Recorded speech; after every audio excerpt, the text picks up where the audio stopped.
Good morning.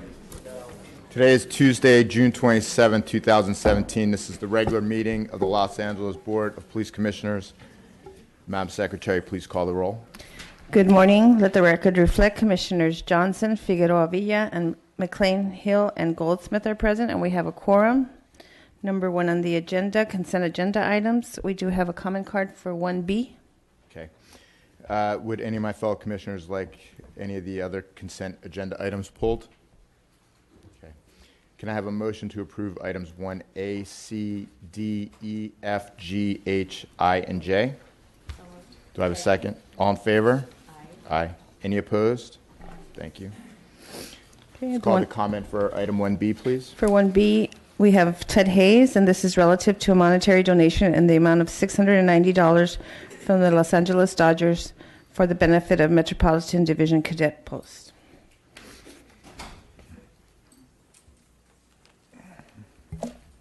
You have the Cadets Corps on the agenda on 3 occasions. I'm going to limit my remarks to this one occasion. You sat here last week, and you heard the chief announce what he was going to do to the Cadets Corps. He was going to have a one-on-one with each cadet, as if the entire court had done something wrong because of the activities of 7 cadet officers. Now, I don't know why adults would not interpret that the same way I did. I'm certainly no smarter than you are, no more intelligent than you are, and no wiser than you are despite my age. But you sat here and you heard the chief say he was going to do a one-on-one with every cadet in the Corps because of what had occurred. He recognized that as being an unusual event with an unusual group of people. Now, I announced that behind the whole thing was some kind of enticement, some sort of inducement. And actually, that's what it was. They were co-opted into doing this by adults, police adults. Now, the only thing I have to say about this, despite that I'm not all that pleased with saying, yeah, I was right, is that the officer involved had what we call a modified assault weapon. Well, the history of the LAPD is this. When they had the weapons buyback program, the LAPD was taking those weapons and selling them at swap meets and at gun shows. A scandal. But nevertheless, that was what was happening. Now, you didn't know that because prior to coming on here, you never kept up with police events and police activities. You know nothing about this department, and you've learned nothing since you've been here. We have no other comment card. Thank you for your comments. Do I have a motion to approve item 1B? Do I have a second? All in favor? Aye. Any opposed? Thank you. Thank you. We're now on item number 2, regular agenda items. Any comments on these items? We have no comments. Okay. Would any of my fellow commissioners like a report on any of these items? Great. Do I have a motion to approve items 2A, B, and C? And do I have a second? I'll second. All in favor? Aye. Aye. Any opposed? Thank you. Thank you. We're now on item number 3, report of the Chief of Police. Thank you. Good morning. Chief, before you give your remarks, I'm sure this morning you'll address the ongoing circumstances with respect to the cadet program, and I know you've made statements regarding doing a top to bottom review and reporting back to the commission with respect to that, and we're of course anxious to hear that. Council member Mitch Englander has also asked for a review of all youth programs. I also believe it's the responsibility of the commission to take a look into these issues as well. So I'm going to ask the Inspector General, with the concurrence of my colleagues, to inspect and review the following 3 areas. Number 1, review the process that the department utilizes to recruit, select, supervise, and oversee the individuals in the cadet program, and any recommended changes in those processes. review the policies, procedures, and guidelines that outline the responsibility of all of our department personnel relative to interactions and relationships that they may have with our department cadets. And then third, review of the policies and procedures in each of the 21 divisions relative to the accountability of checking out and in of department equipment by our personnel to ensure that adequate safeguards are in place, and recommend any changes in those processes. Since this is an urgent matter, we are off until, well, we have a meeting next Thursday, but then we have a couple weeks where we're off. I'd like these issues to be reported back to us on July 25th, 2017. And Chief, it would be great if you could give us a little bit more background into the review process that you're going to do into the cadet program, or that you're in the process of doing. Thank you. Absolutely, Commissioner, and much of that is underway by the department now. So we welcome the Inspector General's partnership in looking at this, and it's a great way to make our findings public, as well as whatever corrective action we take. So, since since I last reported to you, a couple of things have happened. One, we had a department-wide cadet inspection on Saturday.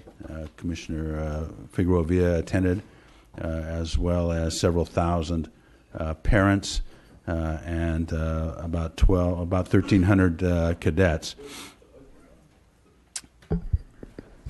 At that inspection, I was able to talk about my expectations, not only for the cadets, but also for department personnel that are directly involved with them.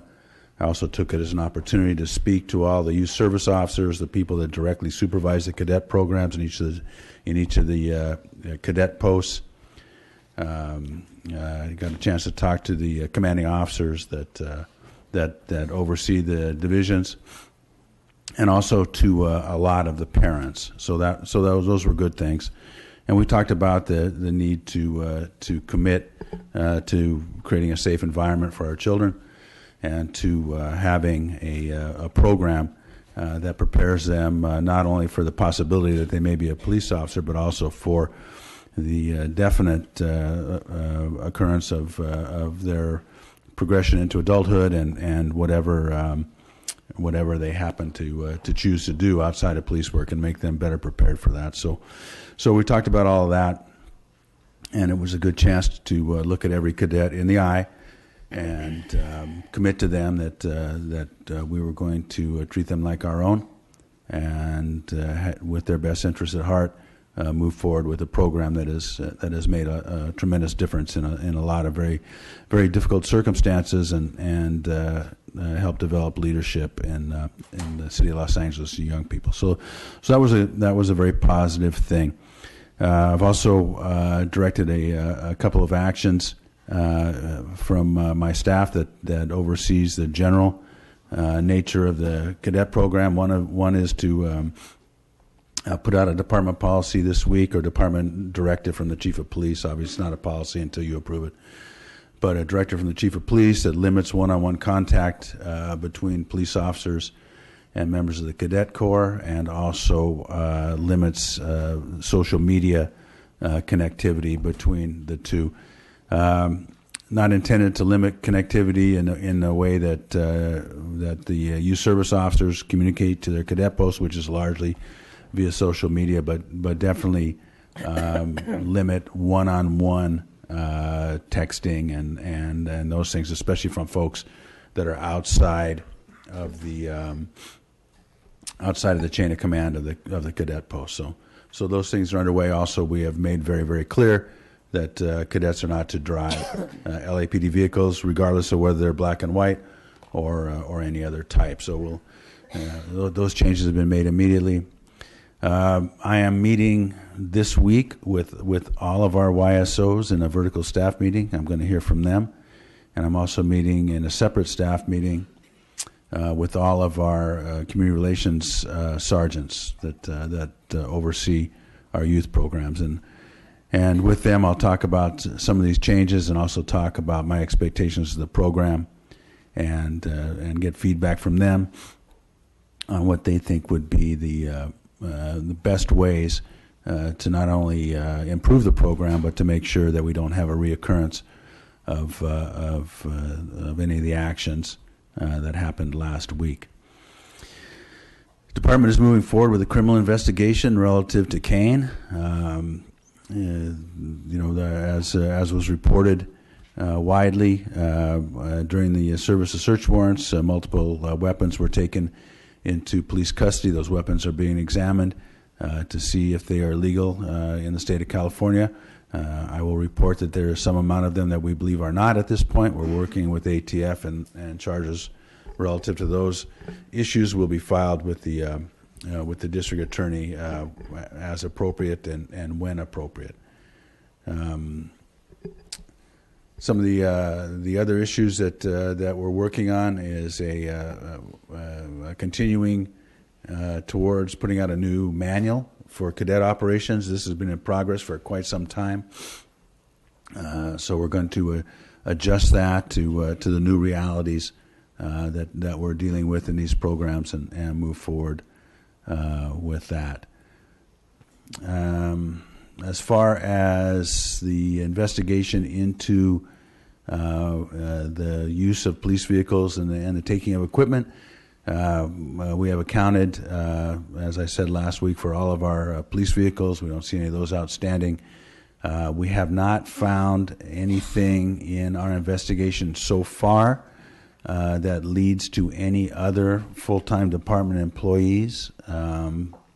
And we have, in our investigation, found a handful of cadets that may have had some knowledge or association with the group already arrested that could cause a reaction by the department, either a criminal investigation or removal from the program or a diversion. You know, these are much less involved individuals, and so we're looking at them, and we'll make the commission aware when that comes to fruition.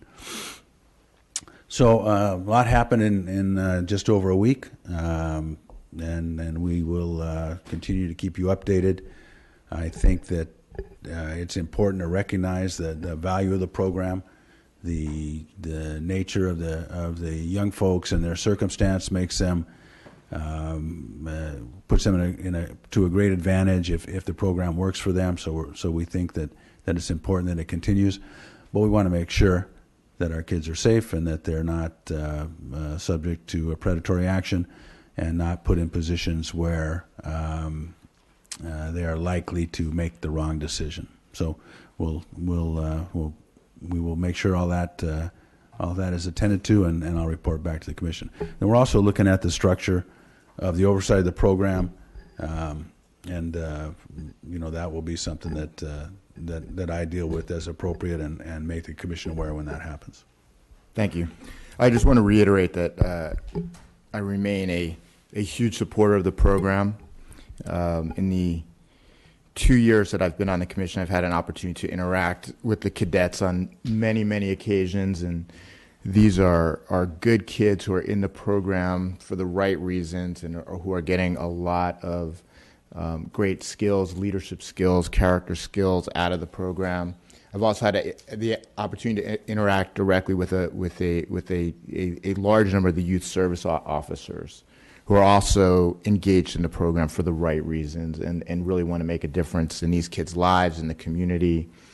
I think it's a fantastic opportunity for police and community members to interact in a non-enforcement capacity.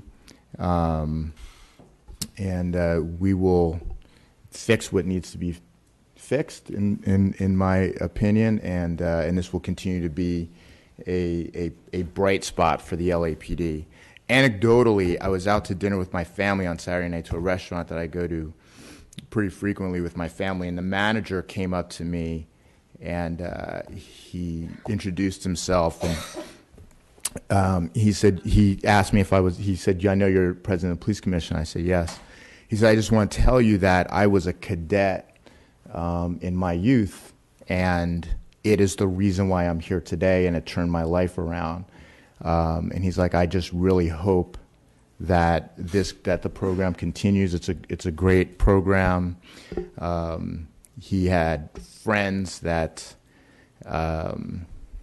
were lost to gang violence, lost to jail, and he and a couple of other friends of his joined the cadet program, and it was a difference maker in his life, and he wanted to make sure I knew the importance of the program to him and to others like him, and express his wish that we didn't overreact to this situation and lose something that was a very valuable asset to our city.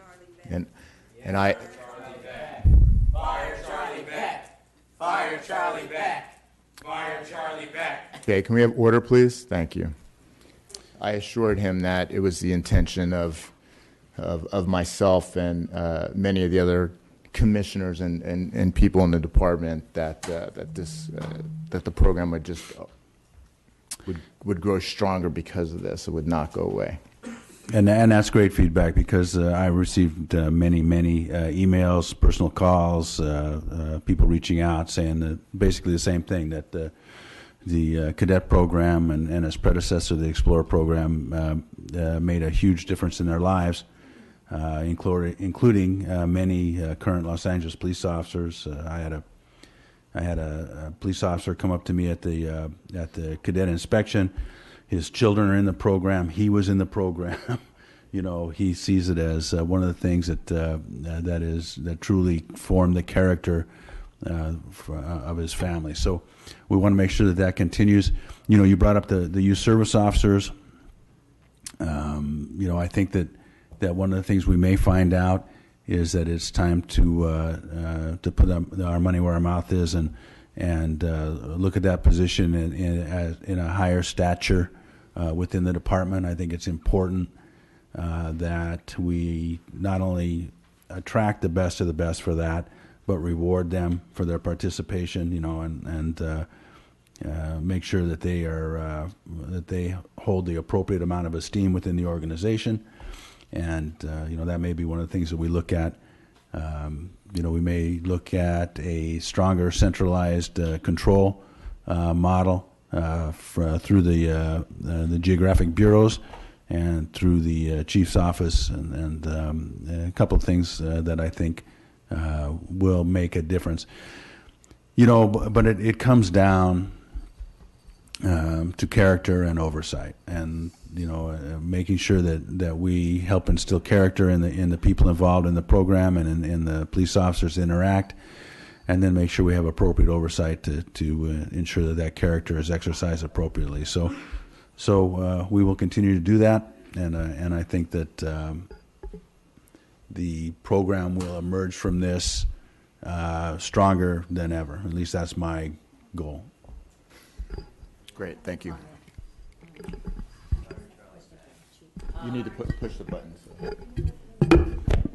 Yeah, I just wanted to ditto what our president said, but I also wanted to, I don't know what the review process for recruitment is now, Chief.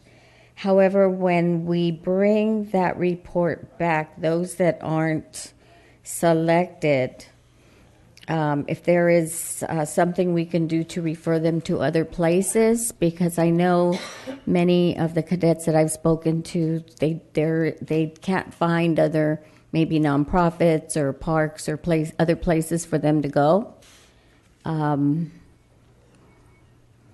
So I guess what I'm asking is could we ask you to come back with alternatives for those kids that don't make it to the cadet program? We can definitely include that. You know, the department has 5 youth programs tailored to different needs, and sometimes those programs are appropriate. Many times it's a local program. You know, the cadets are a very localized program in that, you know, where they live determines you know, what fits for them. So you know, what's available in 77th is very different than what's available in West LA, which is very different than what's available in Van Nuys. So you know, we can address it in a general way and talk about some of the specific referral programs that we have. And it may be that some of the young people that are involved on the periphery of this incident get referred into those programs. I think that one of the things that I look for in the department, and I believe that the commission looks for also, is a sense of justice and the recognition that one size does not fit all. In consequence, based on your amount of involvement and your history and your role within the episode. So it may be that some of these kids on the periphery get referred out to these programs that you're talking about. Thank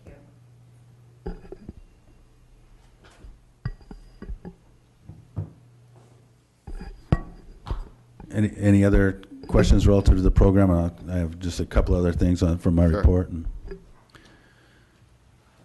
Had an officer-involved shooting on June 22nd.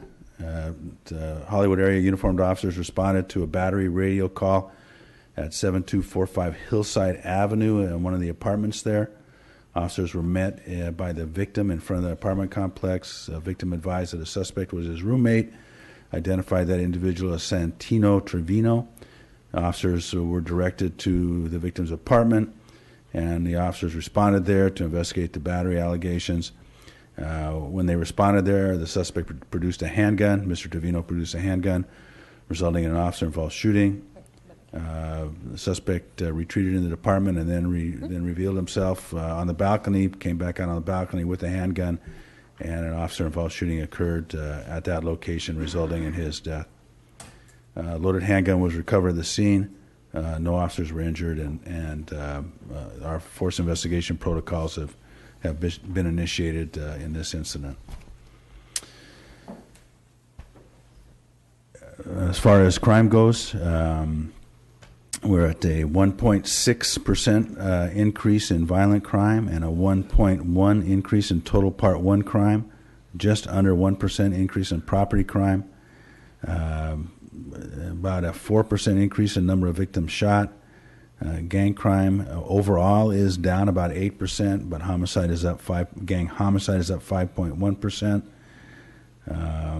We've recovered 2,696 guns so far this year through our patrol and specialized resources, not including buybacks. That's about a 9% increase over last year and about a 25% increase over the 5-year average. We have a 2.2% increase in traffic collisions, about a 4.5% increase in serious and fatal, 4.5% decrease in fatal and serious injury traffic accidents, even on fatals. Hit and runs are up about 2%. Unfortunately, hit and run serious accidents are up about 29%. So that is an issue. And as we've talked about before, motor vehicle versus pedestrian is still the most serious issue we're dealing with traffic-wise. We've had 61 fatalities in that instance as compared to 46 last year. Bicycle-involved collisions are down, and fatal bicycle-involved collisions are down 28.6%. Sworn personnel, 9,948 on payroll, 2,840 civilians, a little over 400 reserve officers, 285 specialist volunteers, and 2,172 active cadets, and that brings the program total in the last 8 years to over 8,000. And that concludes my report. I'm sorry, I actually did want to back up just a second regarding the previous topic, the cadet program. I want to, as the other commissioners have indicated, just to express my support for the program as well. Also, Chief, to acknowledge your observation that at the end of the day, while we will do a thorough review of systems and protocols, and I welcome that, both on your part and on the part of the Inspector General, and I do believe that those will result in strengthening the program. At the end of the day, it really does come down to character and having heard from any number of members of this department, they would assert, and I would agree, that the behavior alleged by the officer that you arrested represents an aberration.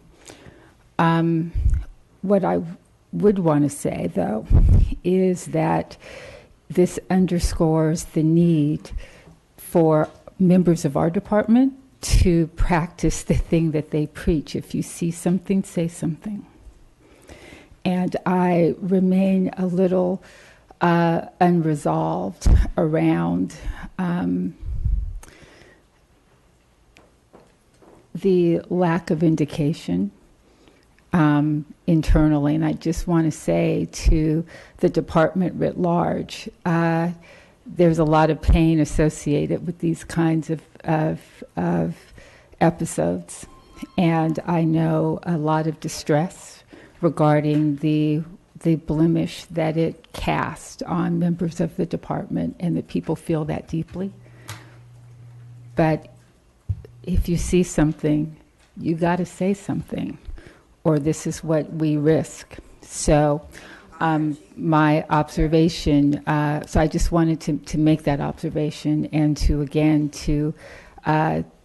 say that we all have and feel deeply a collective responsibility to protect the young people that we come in contact with, and to make sure that we can do everything humanly possible with systems and protocols to prevent a recurrence. But it's more than systems and protocols, and we've just got to acknowledge that, and to make sure that we address any breakdowns in that regard as well. And those are great comments, Commissioner. One of the things I told the youth service officers, and one of the things I mentioned in my comments to the Cadet Corps at large, was that we are an organization made up of human beings, and human beings have faults. Whether you're the President of the United States, whether you're a priest, whether you're the President of the United States, whether you're a priest, whether you're a teacher, whether you're a doctor, we all have faults. And just because you wear this uniform does not make you immune from those faults. And it also... Yes, it does. Can I have order, please? Know that. Can we have order, please? Come on. Let's not go there. Continuing does not make you immune from those faults, and that it is all of our jobs to examine everybody, whether you're wearing a uniform or not, under the same standard that we do our daily job. And by that I mean that we give folks courtesy and support, but we are also suspicious by nature. And when things don't look right, it might be because they're not. And I have spent much of my career either in investigating serious police misconduct. This is not the first police officer I have arrested. And with that experience comes the knowledge that we are human beings. We do have faults, and that is not the norm. It's not even anywhere near a majority, but it is a small minority, and you have to be aware of that. And so we've had that discussion, and I'll continue to press that. Something I've talked about, most of my career once I came to the realization. So, thank you. Okay, order, please. Do we have any comments? We have 11 comment cards. The first three speakers, Prentice Jenkins, Paula Miner, and Christine Gadsden-Michaelak.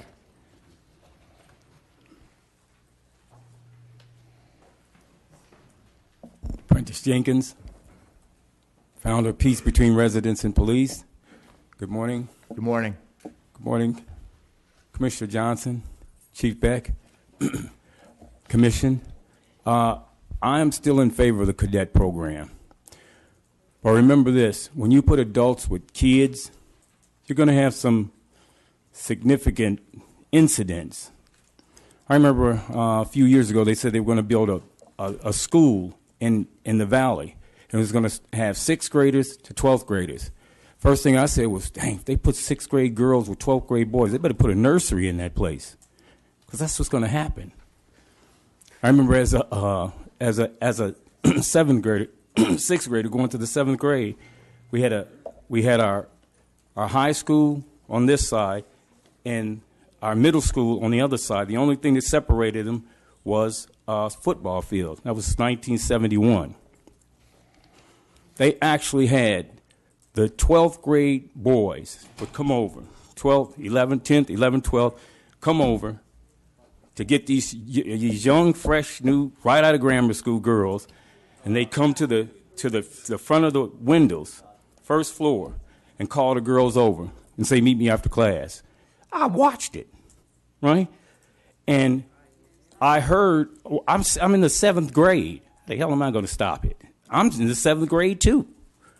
And all I know is that I heard there were pregnancies. I never saw them, but I heard there were. Anytime you get adults and older people with children, so stuff like that's going to happen. They actually had to put metal grates on the first floor. They put metal grates on the first floor, classes. And they call the 10th, 11th graders, they called them chicken hawks or vultures. And that's really what they were. So remember that, Chief. Keep the program, be vigilant.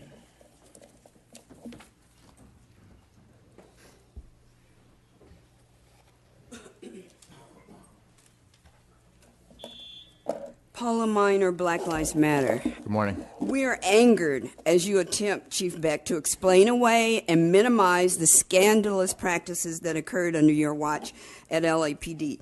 You say it's under control, it'll be audited, it'll be checked out, but you're the leader, and you're breeding and allowing a police culture that resulted in the rape of a 15-year-old cadet. 15-year-olds cannot give consent. You allowed the theft of police cars, equipment, supplies to be taken and moved around for weeks with no oversight. And in the media, you called it lax security. We come here week after week and talk about the budget and how much money you get, taking over 54% of the city's funds, while you cannot control and account for expensive police cars, bulletproof vests, radios, tasers, things we talk about here. LAPD is like a shiny apple bought at a store where they spray gloss on it to make it look good. When you take it home and cut it open, it's rotten inside. And the most unbelievable part of this is that in this day and age, that there was no written policy about how officers should not be alone with minors enrolled in any of the LAPD youth programs, not just the cadet program.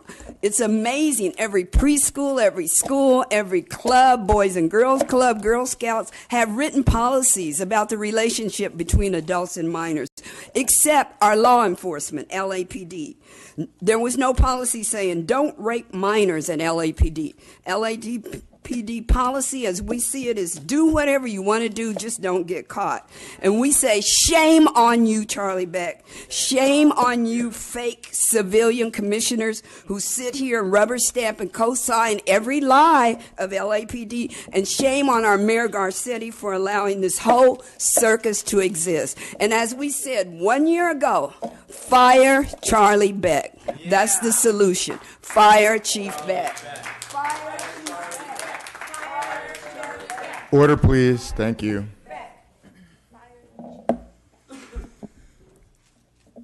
Chief Beck, you need to resign today before anyone else gets hurt or killed on your watch. The revelations of the past few weeks only add to the ever-growing and overwhelming evidence of gross incompetence in the Los Angeles Police Department. Enough is enough. Resign now. As if it wasn't enough that your cadet program is in a dangerous mess, we have now learned that an officer in the cadet program was arrested for raping a cadet. I am sure that you all are relieved that the media is following your lead by calling it sex with a 15-year-old. But rest assured, the public is not fooled. Let's not mince words. Let's not beat around the bush. This was rape. Children cannot consent to sex. Sex without consent is rape. I really, as a civilian, should not have to explain that to a police chief. There is no honor or dignity in softening language or reframing this situation to try to save face. Last week, you said that this officer's actions were inconsistent with the actions and standards of the LAPD, but that's a fucking joke. From where I'm standing, this looks absolutely consistent with the standards of your department, standards for which you and this board are responsible. Resign today. Resign now. This city does not want you. This city does not need any more dangerous incompetence from this department. I am further chagrined, disheartened, horrified by the fact that at a press conference you said in one sentence, it appears that it was all consensual in that there was no force, fear, or intimidation. But remember, a 15-year-old can't consent. What the fuck does that mean? This was all consensual, but she couldn't really, consent. Are you fucking kidding? Resign. Fire Charlie Beck. Fire Charlie Beck. Fire Charlie Beck. Thank Order, you. please. Thank you. The next three speakers, Pastor Q, Jean Marie, Audrey George, and Ted Hayes.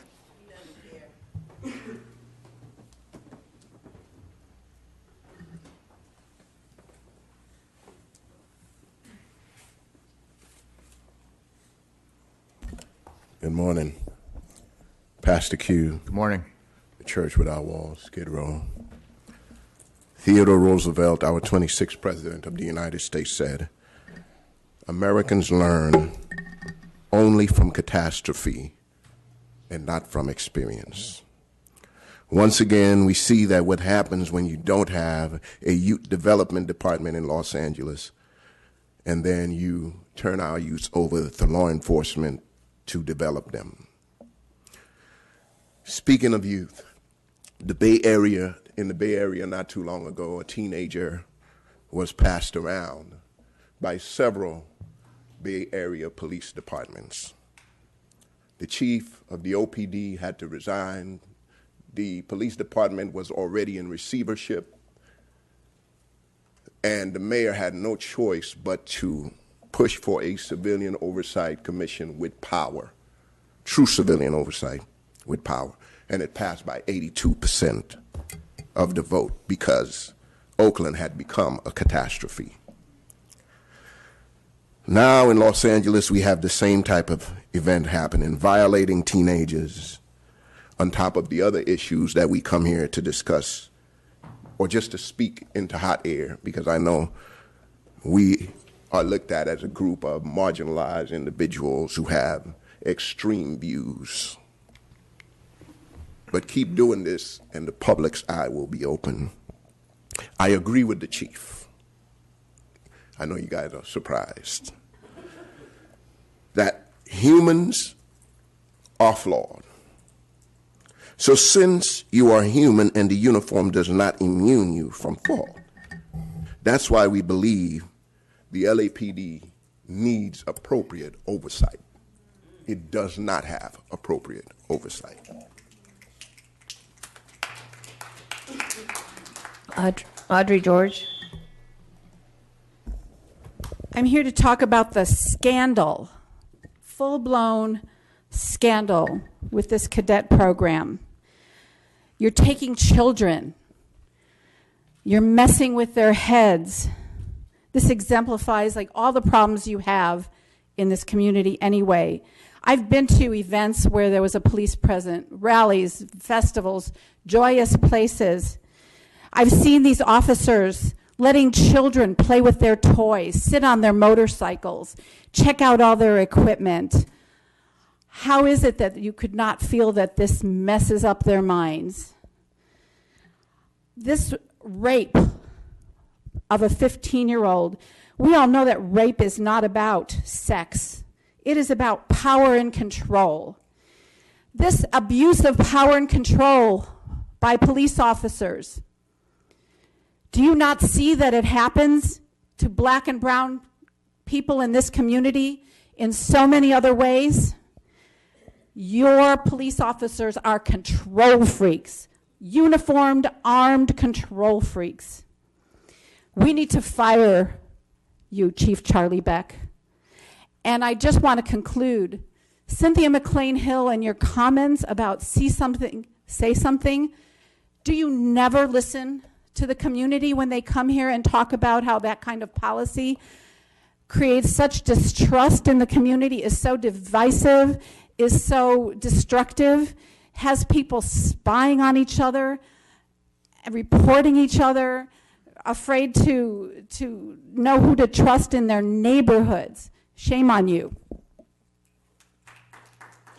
Ted Hayes, followed by Matt Frank, Tiffany Guerra, and Jed Perriott. Well, the women who've spoken previously said it best, and they always do, and we should listen to them. But we all know that what they said was quite true.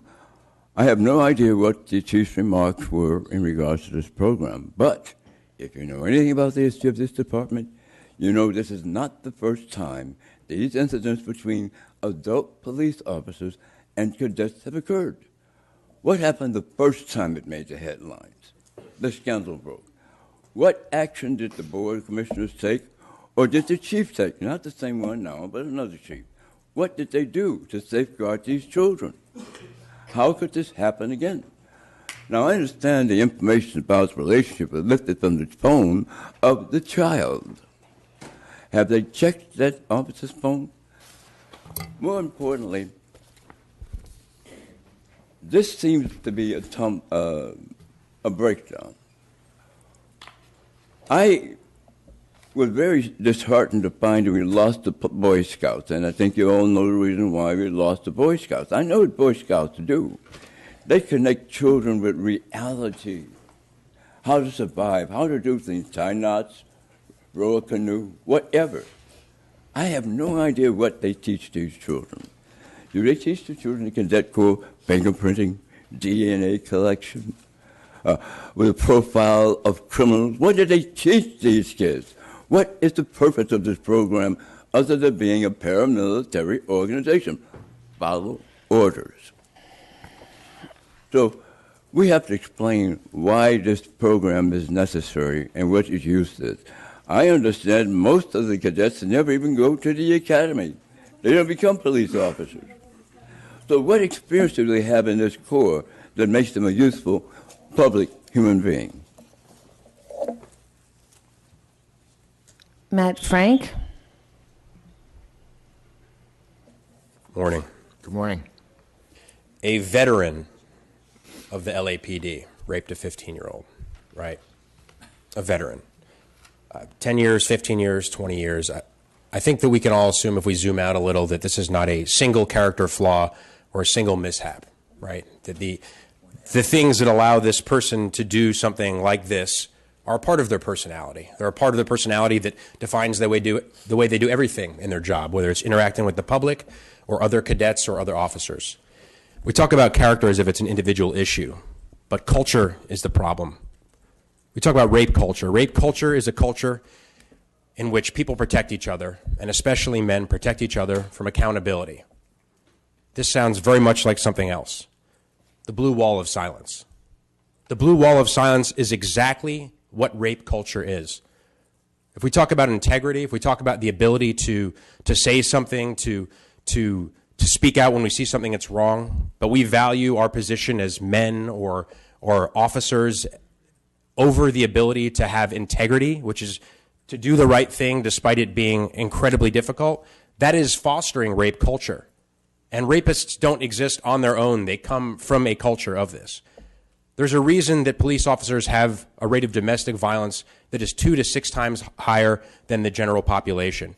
And the National Center for Women on Policing says that 40% of households of law enforcement officers have instances of domestic violence. If you see what happens with Philando Castile, and I know that there are some of you that must know that what happened was wrong and the verdict was wrong, and you can't even say anything about it because the culture of policing is such that you can't speak about these things, how is that integrity? How can you be a part of an institution that by its definition does not let you do the right thing? Right? If the goal is to protect the public, we need transparency, we need openness, and we need the police department to be about something it's never been about, which is about actually serving the community, actually being transparent, and telling the truth in a way that simply you cannot because it was not founded on telling the truth in the first place.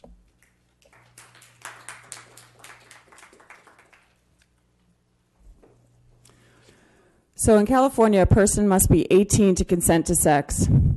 So why, in at least 2 articles, was there a statement from UBEC that sexual consent was consensual? In an article on ABC 7, Beck said that the relationship was consensual. From the Los Angeles Daily News, it appears that it was all consensual in that there was no force, fear, or intimidation used, Beck said. But remember, a 15-year-old cannot give consent. So you're going to tell us that there was no force, fear, or intimidation and that it was consensual, then remind us that a 15-year-old cannot give consent. Understand that when you say that, you are not just speaking about this case, you are speaking as the chief of police about 15-year-olds in general and their ability to give consent. You are a part of the rape culture that exists. You need to take responsibility for that and make that absolutely clear in every communication. As far as the cadet program, an investigation has been ordered, but we need further investigation into LAPD officers and how they are held accountable. The last time it appears an investigation of that nature took place was in the 90s. That was a review by the Inspector General of Domestic Violence, which included offenses of rape committed by officers. Following that review, it was determined that in those investigations that they were severely mishandled. In 29% of the cases where an officer committed domestic abuse, including rape, the officer was promoted. In 2003, Deputy Chief Kalish was accused of molesting at least 6 boys that he supervised, one as young as 14. Kalish was not charged, but instead allowed to retire with full benefits and a pension and was allowed to keep his gun and badge. This is all speaking to the culture. More recently, in 2014, Officer Daniel Chun beat a teenage boy he was related to all over his body repeatedly with blunt objects. He was only placed on leave. Officer Proctor, who killed Brandon Glenn, was also charged with domestic assault in 2015, but as of yet it's unclear how he was disciplined or if he was fired. Officer Daoka, just this past January, was convicted of sending lewd text messages and photos to a 16-year-old. This officer was working with cadets as a youth services officer. His status could still not be verified at this time. This is how the LAPD responds when officers commit acts of violence, rape, and assault against young people, their intimate partners, their relatives, and the public. We need an investigation into how many officers have had complaints filed against them for sexual assault, rape, and domestic violence, and we want to know what happens in those cases. Jed Perriott. Jed Perriott, DSA. So if there continues to be no accountability or oversight for the murder of black lives in this city and across the nation and all over the world, how can we expect there to be accountability for rape? It's no surprise that Charlie Beck is a disciple of Chief Gates, who once said he wanted to turn the LAPD into the biggest, baddest gang in LA. I'd say he did that. Did a pretty good job with crash units, Operation Hammer, 84 Olympic sweeps. Charlie, you were part of the crash units. You run around like a bunch of pirates, terrorizing people. And where's the trust?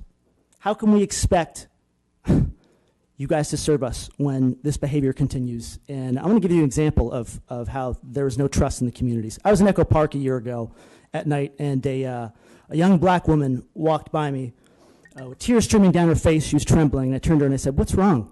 How can I help you?" And she said, "Someone just assaulted me." And I said, well, who do you want me to call? She said, "Don't call the police. Please don't call the police. Call an ambulance. Call paramedics." And a middle-aged Latino man came by and said, "Hey, I'll call paramedics for her." And he's very nice. He called, and then he turned to me and said, "Can you wait here? Because the police are going to come too, and they're going to look at me. And because I'm Latino and I have tattoos, they're going to keep me here. I'm taking care of my mom right now. I'm an electrician. I work hard. I've never been in a gang, but that's the way the LAPD does things here. And so can you do that for me?" It's 2 people have zero trust in the LAPD. So, I want Charlie Beck to be fired, but that's not enough, because they're just going to get another yes man to replace him. I'm calling for the defunding and the divestment of our taxpayer dollars into law enforcement and military, and reinvesting that in the communities that need it. Thank you. The next 3 speakers, Lisa Simpson, Hamid Khan, and the Red Chief Hunt.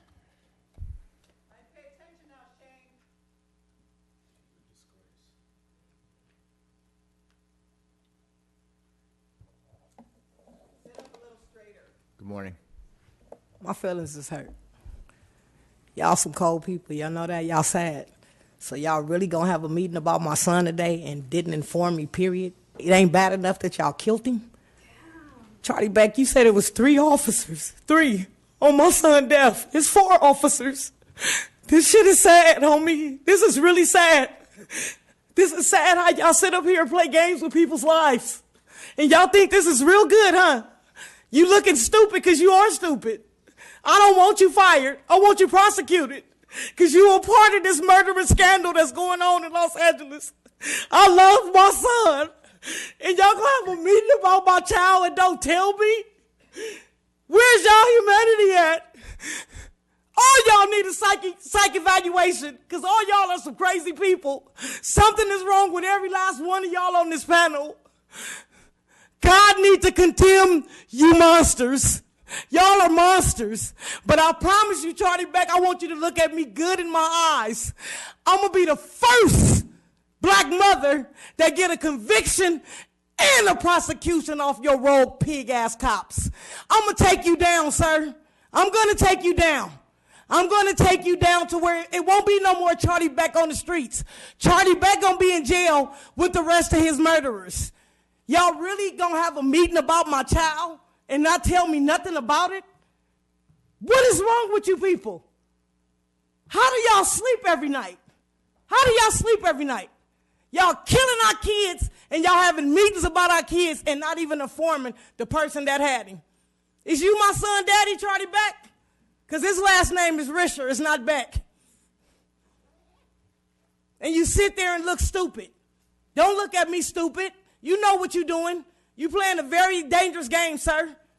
My son meant everything to me. Not because he black, because he was a human being. And you killed him. And you the commentator on my son's murder like you was there. Did you shoot him too, sir? Did you shoot him? I am so upset and angry at all of you guys. Y'all should really be ashamed of yourself.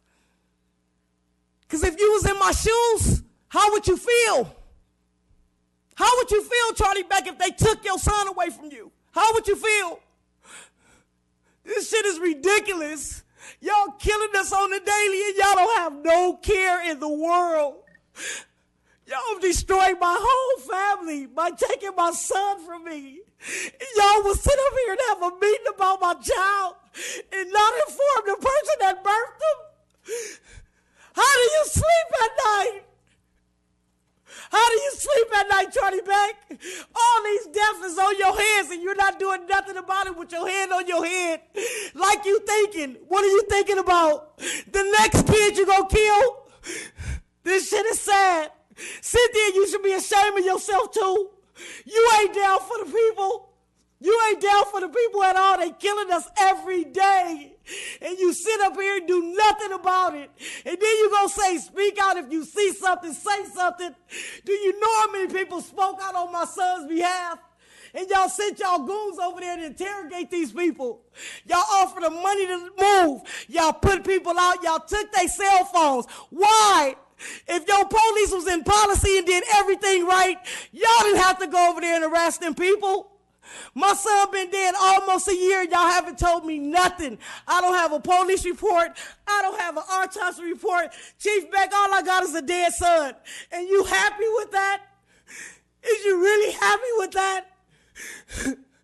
This shit is sad. And it's sad that y'all killing these kids. Y'all don't even give them a chance to have a future.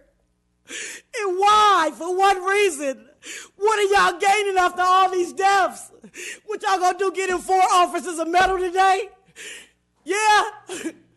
Y'all got me messed up. I am going to take all y'all down, I promise you. If it take everything out of me, even my life, I'm gonna get a prosecution and a conviction. And every one of your officers is gonna be held accountable, but just not your officer, sweetie. You gonna be held accountable too. Because you went to New York, you spoke bad on my son. You didn't even know my son. You went and told people that you killed my son to clear up the Nickerson Gardens. Are you serious? Are you really serious? Everybody talk about fire you, don't fire you. Convict your ass. That's what needs to happen.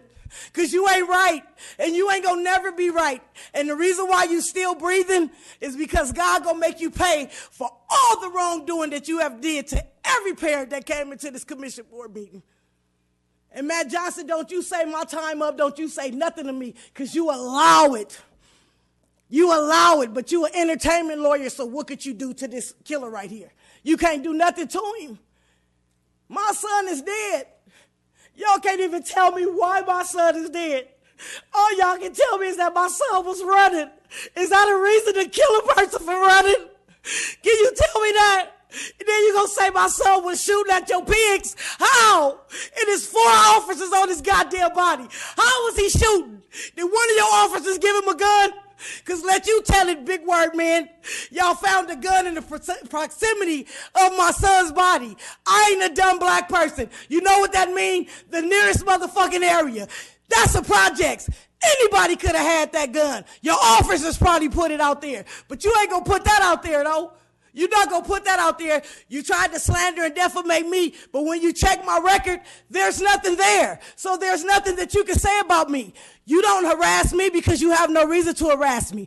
You tried your little restraining order with your little pig goons. That didn't work. So what you finna do now? When are you going to do something about these cops killing our kids? You're not. Guess why? Because they only doing what you're telling them to do. You the corporate of all these murders, and you go to sleep fine every night. Do you sleep good at night? Because if I was in your shoes, I wouldn't be able to sleep. Knowing that I'm killing all these kids for no reason, for running. Y'all shooting everybody in the back. You a police officer and you working out of fear? Quit your job. This is not the job for you. If you scared when you come to work, you need to go work for the cemetery. Because the dead people, they don't say nothing or move. You're killing our kids every day, and you guys are with it. Y'all happy? Don't Miss Simpson me, Matt Johnson. My son is dead, and you and your peoples is having a meeting about my dead son, and I didn't get no acknowledgement to it. How does that happen, sir? Can you explain that to me, since you want to keep calling my name? I wish I could. Yeah, you wish. I know that. You know, wish is nothing but a program. You could throw a quarter in the wishing well and pray that you get a wish. I know Don't the wish department tried very hard to reach you. You didn't win. How you try to reach me? They reached out to me and they When? told me that the numbers that they had for When? you were no longer in service. When you tried to reach out to me, because I was just here a week ago and you didn't say nothing to me. They tried. I was just here a week ago. Why you didn't reach out the day I was here? The numbers that they had for you that I'm asking you a previously question. worked When I was were here last disconnected. week, why didn't you say, Miss Simpson, we having a meeting next week about your son case? You failed to say nothing because guess what? You thought I wasn't going to show up, but the way my God is designed, he going to have an angel in here contact me and let me know what's going on. Because you're not getting away with this murder, baby. You might have got away with all the rest of them, but Richard Che Risher will get justice. I'm glad you found out about the Hey, for real, you glad? How glad are you? I am. This is what I want to ask you. Y'all don't have mail service? Y'all don't have mail service? You couldn't send me a letter in the mail and say, hey, Miss Simpson, we're going to be talking about your son case on the 27th. Or do y'all mail carrier is by An Express? Because y'all sent me a letter when y'all told me y'all didn't know nothing about my son case, but you couldn't send me a letter when you going to sit up here and talk about my son case. What type of man are you, Chief Beck? I can assure you that today this commission is going to look at all the facts and evidence, and we are going to basically we will review everything. We will debate everything that man, needs it to ain't be nothing debated. to review. Your officer shot 50 shots. My son took 25. What is there to review? The report. That was an assassin. So what is there to review? The chief's report. Man, I don't care about the chief's IG's report. That's will be made lies. public That is afterwards. lies. If he writing a report, ain't nothing in it real. It's all fake. Come on now, stop playing these games with me. Y'all are some foul individuals to sit up here and have a meeting about my child and not even try to write me a letter. When I was at your house last week and I said what I had to say and walked up out of here, you never said one word. So I don't trust nothing you say either. Far as I'm concerned, all y'all on the panel is a whole bunch of liars. Y'all play a very dangerous game with people's lives. You feel me? And it's sad. I'm not the only mother. It's a whole bunch of mothers out here on the West Coast have lost their kids under Chief Beck regimen, and y'all haven't did nothing. Like I told y'all last week, y'all can't do nothing because y'all don't have no power in here. But to be a human and discuss another human being's child without even sending them a letter. I don't want to hear nothing about, oh, I tried to call. Oh, well, did you try to mail? Because the post office ain't went out of business. Y'all play a lot of games. I am disgusted with LAPD, this community, period. Y'all wonder why the people don't want to cooperate. They don't want to talk to you. Why would they? You tell them lies. There's no truth that come out of none of y'all because everybody lie, but y'all will sit up there and act like y'all don't lie. This is really, really sad. Y'all just not killing blacks and browns. Y'all killing whites. Y'all killing islanders. Y'all just killing. I just want to know who getting paid off for all these killings because there's just too much death on these streets and y'all not doing nothing about it. All y'all sit up there dumbfounded. Y'all looking like, oh my God, why is she saying that? Because it's the truth. And that's what y'all hate to hear is the truth. Charlie Beck, you really need to go to jail.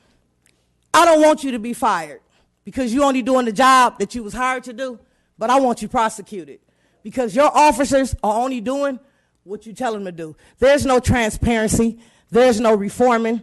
Only thing y'all can do to this system is abolish it because it's rotten to the core.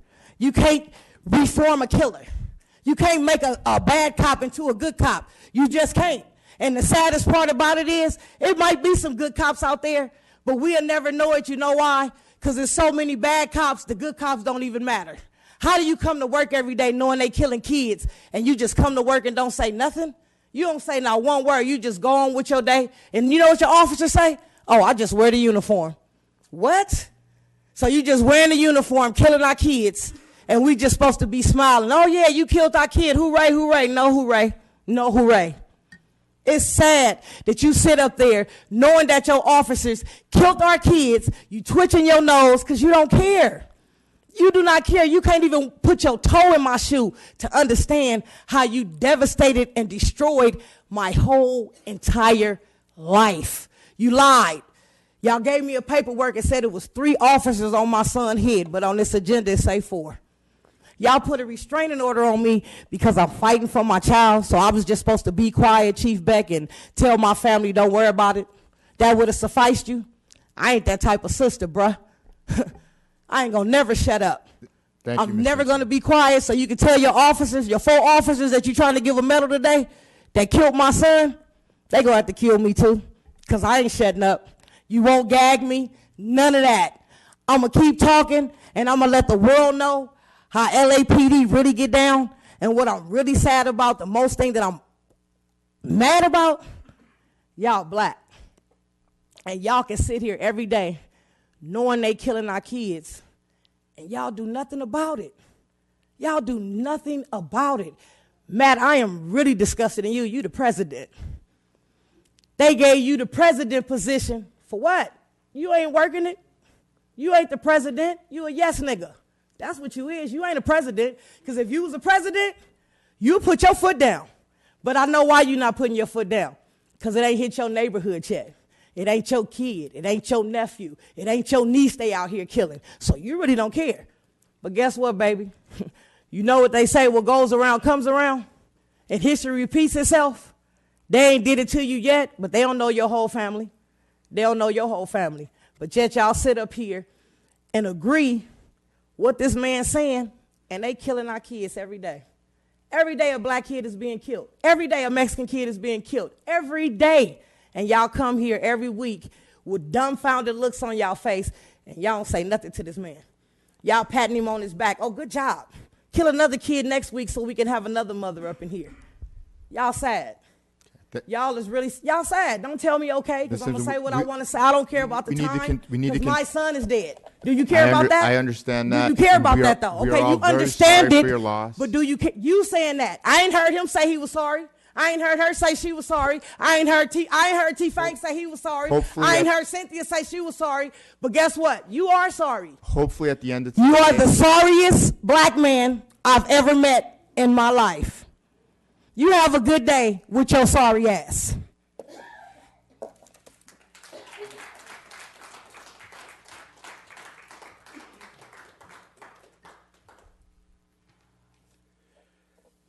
If they're not going to kill with bullets and batons, they create conditions and process that a child would die.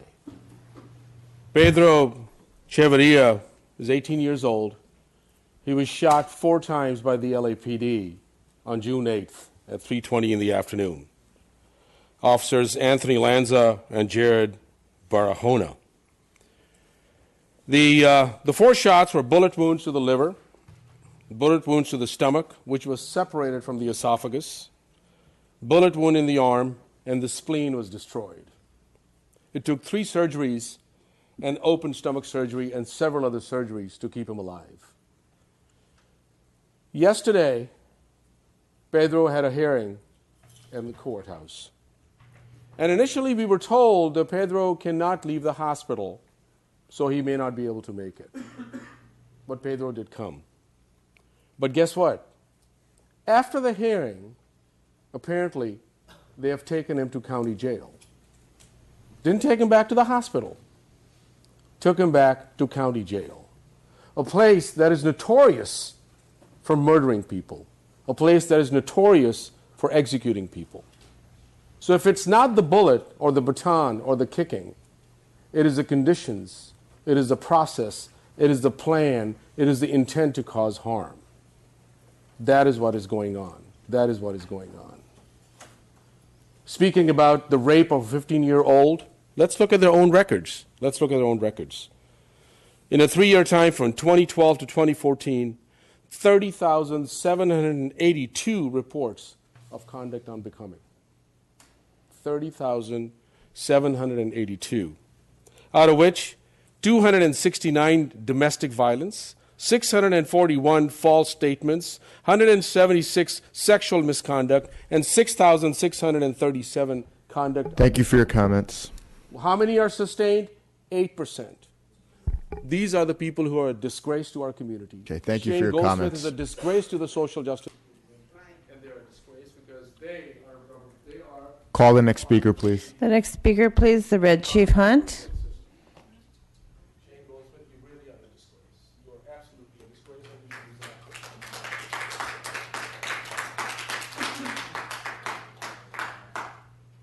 Red Chief Hunt for the record. Test 1, 2. The Red Chief for the record. You guys are back in a sling again, and I wonder why. Chief Beck, I'm going to tell you like this. I'm going to charge you with child endangerment in a lawful environment. And I'm going to take you down as an individual over here in federal court. Sorry, all the kids up under 17 need to go to a 730 evaluation. DCSF needs to come in and evaluate all the kids for the programs. There's no either or anything else. The kids up under 17 needs to go to a 730 evaluation. The program needs to come to a halt right now until we find out if more of these kids have been effective. You said on the news that, this was just 7 kids that were stealing cars and stuff like that. They wasn't stealing cars. It was joyriding. Somebody had to give them kids the keys to the car so they can go joyride. Was it connected with that young lady that guy was raping? 15, you don't have no consent. This is why I'm calling for DCSF to come in and go through the cadet program and give them all 730 evaluations so that we can find out if any the other kids been affected. It's a lot of people in that program. There's a lot to do in there.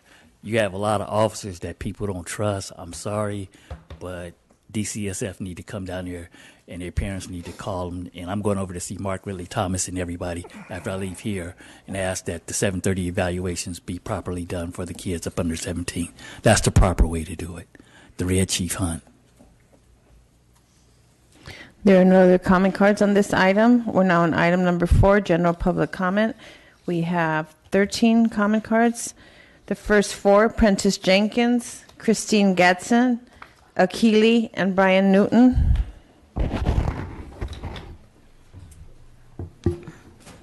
Prentice Jenkins, founder of Peace Between Residents and Police. Chief, this is a story from the Downtown News, and it talks about a gentleman by the name of Jack Van Horn. He's a historic core resident and representative of the Downtown Los Angeles, LA Neighborhood Council.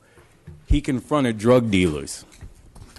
This guy went out and confronted, suspected drug dealers because they had the boombox going. It was on 5th and Broadway.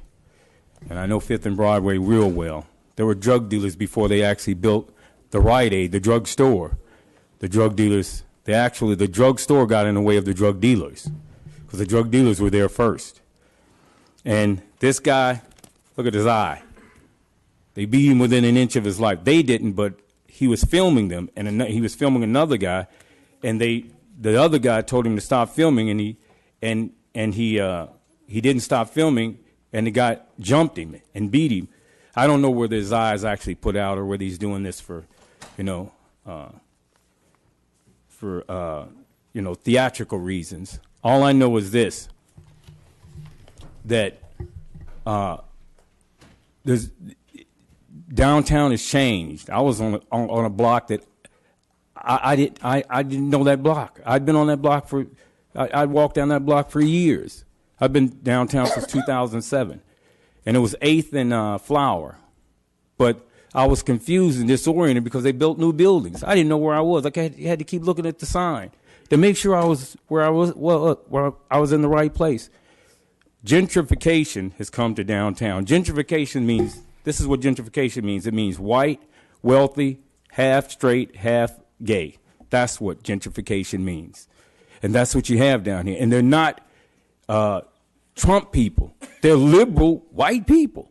And they're not afraid of the homeless. You need more patrols, Chief. Thank you, Mr. Jenkins. Christine Gatson Mekalak. Akili.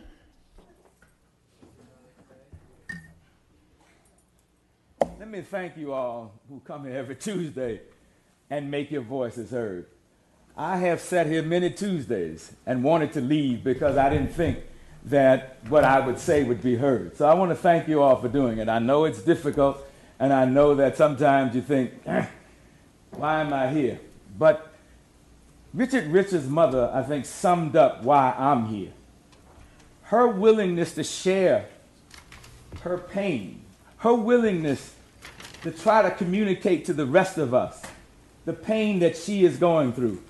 And unfortunately, we're about to go into closed session, and everybody in this room knows what the outcome is. Everybody here knows that. There is nothing that we can say or do that will change that outcome. Because in America, it is accepted that you can kill, lynch, or abuse black people. And they are going to confirm it. Because that is how it is today. But your presence here, and the fact that there is a Black Lives Matters, and the fact that Richard Rich's mother comes here and speaks now out, means that at least we fight against it. At least we find that this is unacceptable. At least we are saying, and we are here to say that we will not accept this. So they are going to make their decisions. And if you think it will be different than all the other decisions that have been made in the last year, 10 years, or 100 years since we've been here, you will be sadly disappointed. They will agree. They will accept.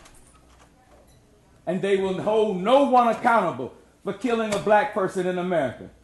So your presence here is equally as important, absolutely necessary, because if nothing else, we have to remind them that our lives do matter and will matter, and that the end of polite politics and simply saying, thank you, Mr. Akili, has ended. Black lives, they matter here. Thank you, sir. Next speaker. The next speaker, Brian Newton, followed by Max King, Ted Hayes.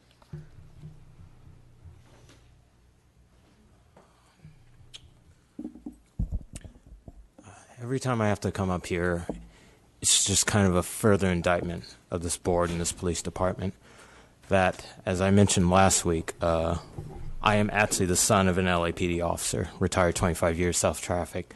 And every time I hear about the destruction that you guys are causing to the community, to our communities, to the people of this country, of this city, because of just disregard for people's lives and safety, is a complete disgusting. And as a son of a police officer, I'm equally disgusted. I know a lot of you people have children, and I know all you people have to have this talk with your children on how to respond to LAPD officers, and it doesn't fucking work. How many lives have been destroyed because of people following the rules, people not following the rules? It doesn't matter. You just want to kill us constantly. And I know, especially for people of color who are in uniform, how often do you guys have to have that talks with your kids? How often you have to tell them, like, the 10-2 position on the thing, don't go online, yes sir, no sirs. You think that's really going to keep your children safe? Doesn't seem like it's working. Especially when we have like this officer cadet program where we have a young woman raped. Straight up, is that supposed to be acceptable now? I mean, from all the evidence presented, it seems like this has been a culture going down for a long time. So again, this is not acceptable. I'm shaking because I'm furious. I'm shaking because I'm nervous, but I'm also shaking because I'm fucking disgusted. And I don't know how long it's going to take before you think you can change the system from within, but that's not how this thing goes down. It's not worth it. It is not worth it for you guys to sit up here and pretend like you can actually gloss over all the the injustices that are bringing up on this system.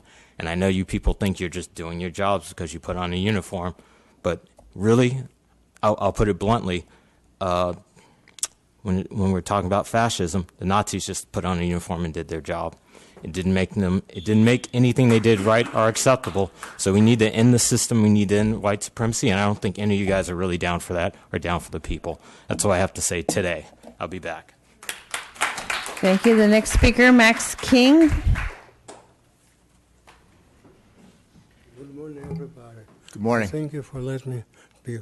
I am one of a few left Holocaust survivors. My grandmother being slaughtered by fascists in Kiev in 1941 when World War II began. And I survived, and people say black life. I'm Jewish, so what about other people? So it's not about who you are or how you are. So I found that many years, 35 years ago in New York City, somebody hit me with a car purposely, and I survived but ruined shoulders, and many police officers also injured, and also military personnel injured, and have life-threatening injuries. But I found that it's good to sleep on back. I turn on my back, sleep. B-A-C-K, sleeping on my back, and I was in the past. So it's a health problem issue. It's not a person.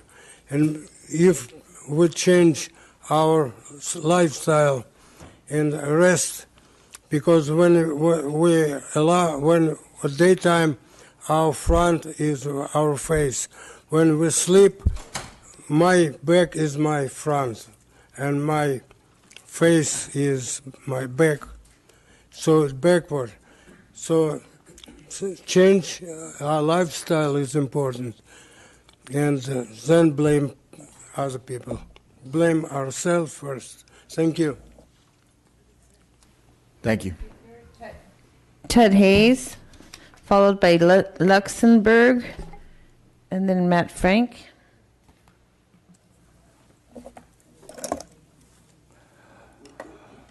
I'm wondering whether it's occurred to the commissioners that, considering the laxity of the supervision of the vehicle inventory, should you review 2 weeks ago your decision to have home garaging? What does that mean? How is that supervised? In my neighborhood, there are 2 of those brand new electric BMWs, $76,000 each, 2 of them. They've been sitting there for a week now. They never move. They collect dust. Well, they don't collect dust because they're in garages. But what are we doing with the BMWs? What's the purpose of those vehicles? They're excellent cars. But what's the purpose of the LAPD having those little, small, cute BMW, all electric? So I think you ought to, as a tribute to the mayor and the city council, review home garaging. deal with that in depth, pursue that in depth, because vehicles seem to be an important thing with the LAPD. Lots of vehicles sitting around collecting dust. I took pictures of the garage at Baldwin Hills Plaza. And those cars sit there and sit there and sit there. They never go anywhere. And we have lots of them, at least 50 cars, 50 vehicles, motorcycles also. So my suggestion to you is to review your review of home garaging. See how that works, why it works. Is the fuel to get home paid for by the department? The fuel that comes to work paid for by the department? Can they go shopping Christmas time in the vehicles? How does that work?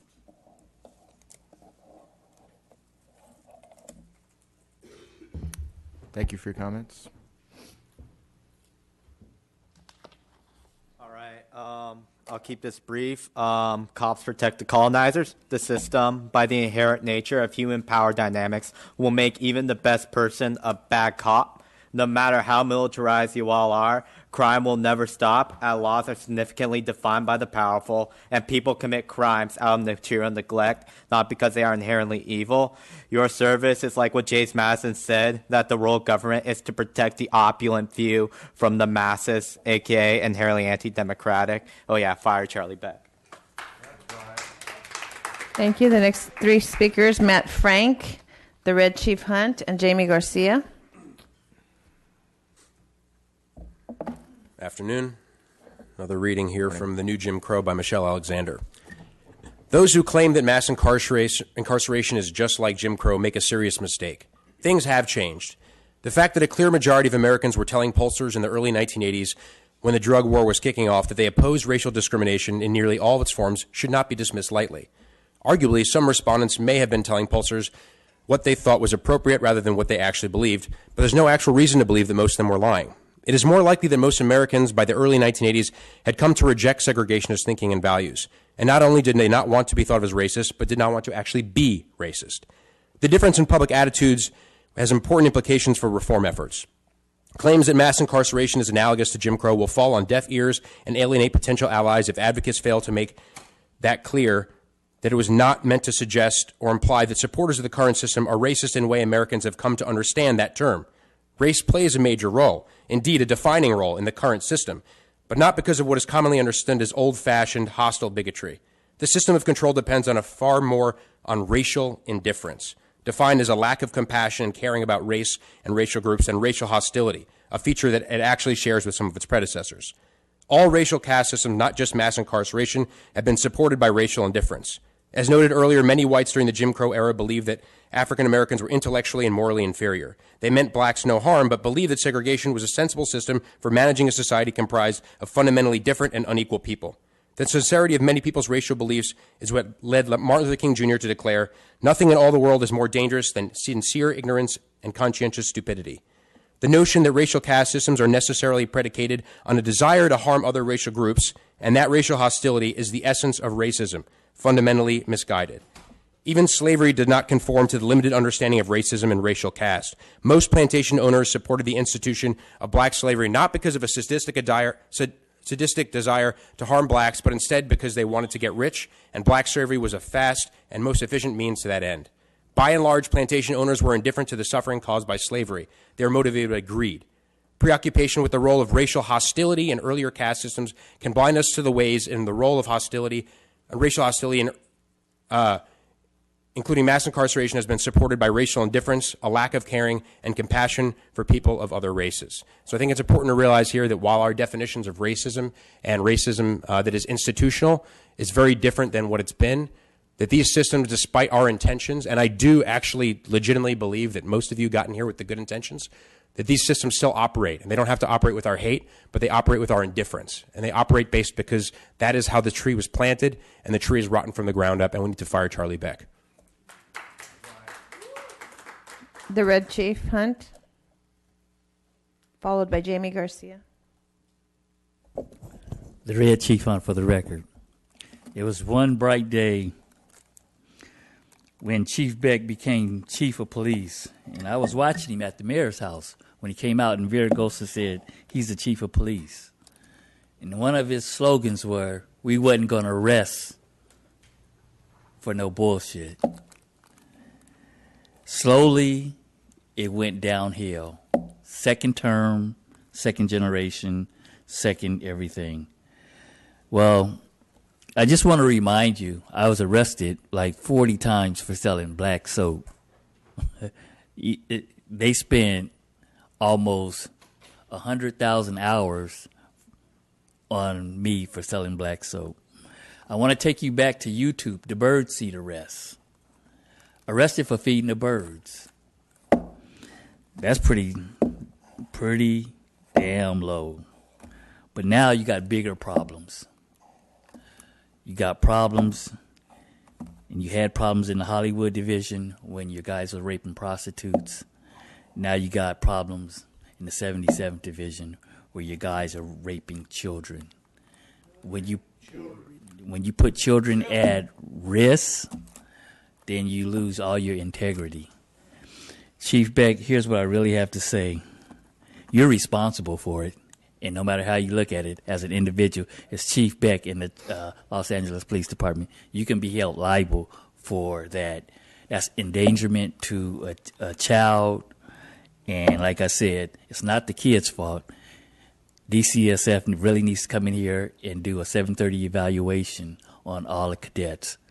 That's child endangerment. And anybody that shops the Poo Nanny at 30 and the victim's only 15, something sick in the department. And that's from you.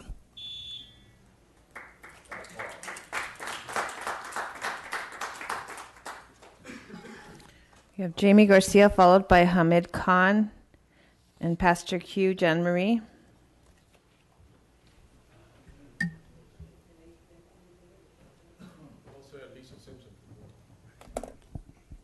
There's a pair of glasses that were left up here. They belong to anybody. So I just want to start off by addressing Shane and Sandra. So basically, the way I see nonprofits and foundations who sit on this commission, you're basically legitimizing policing and all the impacts of policing.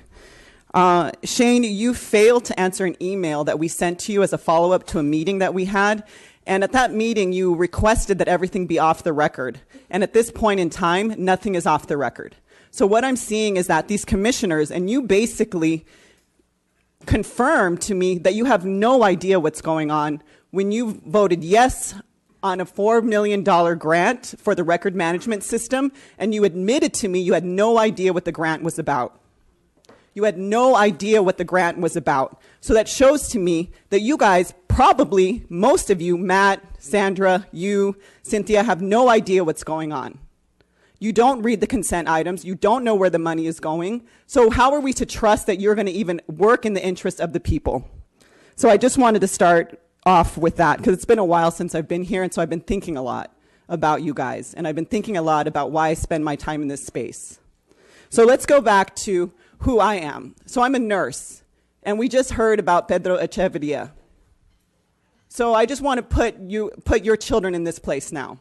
Four gunshots, right? One to the liver. We severed the esophagus. We destroyed the spleen, and we got shot in the arm. Now I'm Nurse Jamie, and I come up and I say, it hasn't even been a month, but bye. Get out of the hospital. You need to leave now. You've had 3 surgeries, and it's over. Your stay here is done. Leave. How would you feel, Matt? Do you feel like your child would have gotten the service it needed in the hospital? In fact, do you think they should be going into county jail at this point? Do you think they'd be safe? Do you think they're recuperated? Have they had physical therapy? Have they had occupational therapy? They're about to enter a cesspool of infection. We know that MRSA is rampant in the hospital and rampant in the jail systems. So it's really disgusting as a nurse to hear and to have to find out that this is how your police department is operating. Sent a child back into jail, a child that is not even ready to go home. So I wanted to lift that up. And lastly, I want to lift up Operation Laser. We are coming for all those secret files. We want all the chronic offender bulletins released because we want to find out if the last murders or all the murders have actually had a chronic offender bulletin, if those people had a chronic offender bulletin opened up on them. Because we know that's how people are stalked. We know that's how they're tracked. We know that's how they're traced. And we know it's all based on arrest records. And we know that if it's based on arrest records, there's no conviction. There's no legitimization that something's actually going on. Ms. Garcia, and I know that you know nothing about it because Shane has confirmed to me that you guys know nothing of what's going on up here at all. If you can pass $4 million through the LAPD and not even know what the record management system is, and a registered nurse is going to stand up here and tell you what it is, we're just confirming to everybody here that you have no idea what you're doing. You have no idea what you're doing, and you're destroying lives, you're murdering people, and you should be ashamed of yourself. And Sandra, or not Sandra, Shane, sorry. Ms. Garcia, if you don't take a seat, you should be ashamed of yourselves. You know what, we Matt? are going to adjourn, and we're going to go into closed session. So please take a seat so we can hear from the rest of the speakers. Your time is up. Matt, talking to me like that still confirms to me you have no idea what's going on. The next speaker, please, Hamid Khan. Followed by Pastor Q, John Marie, and Lisa Simpson.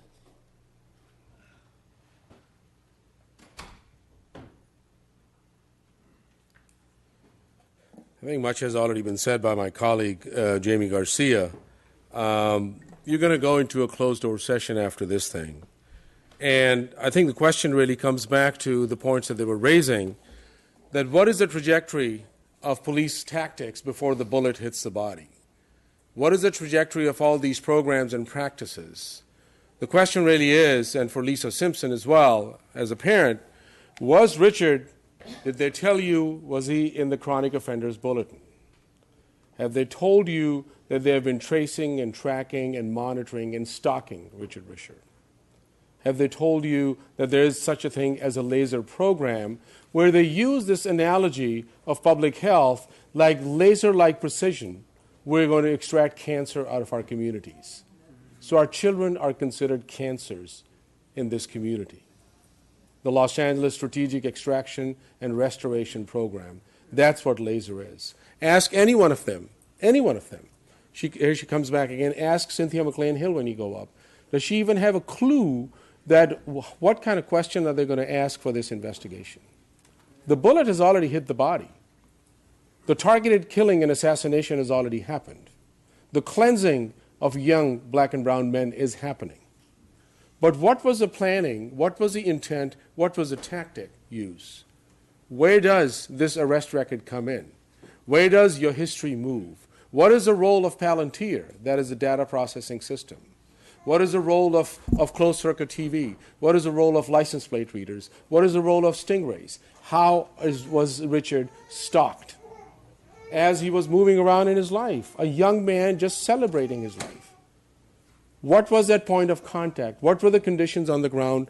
None of them is even equipped to ask these questions. Right? So going back to Achilles' point, of course we expect the outcome because the intent is there to murder. The intent is to cause harm. But we're not going anywhere. We're here. Fire Charlie Beck. Fire Charlie Beck. Fire Charlie Beck. Fire Charlie Beck. Fire Charlie Beck. Order, please. Fire Charlie Beck. Fire Charlie Beck. Fire Charlie Thank you. Beck. The next speaker, please, Pastor Q, John Marie.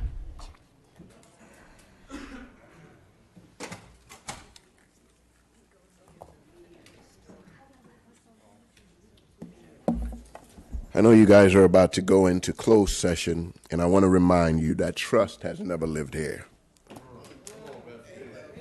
Why? Because the system is not broken. It was flawed by design. Remember, the system was not built with the consideration of black folks. We've always had to fight to allow the system to recognize us. Anybody wants to argue with that? Someone said last week that justice for some is not justice at all. I think my brother over here said that.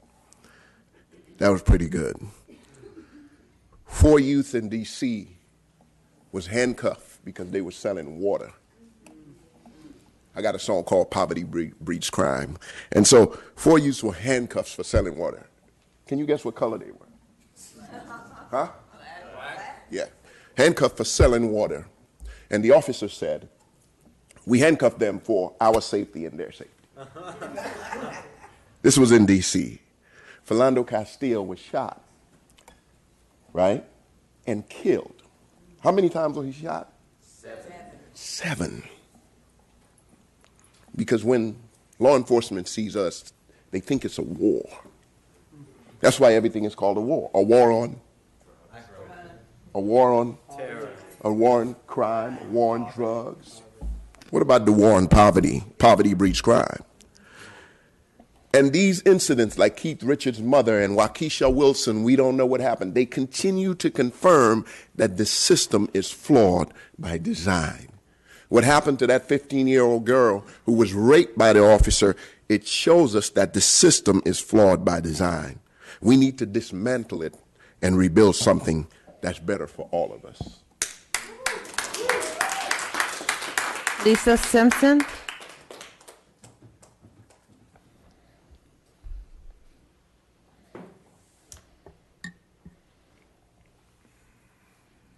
So y'all having this private meeting, right?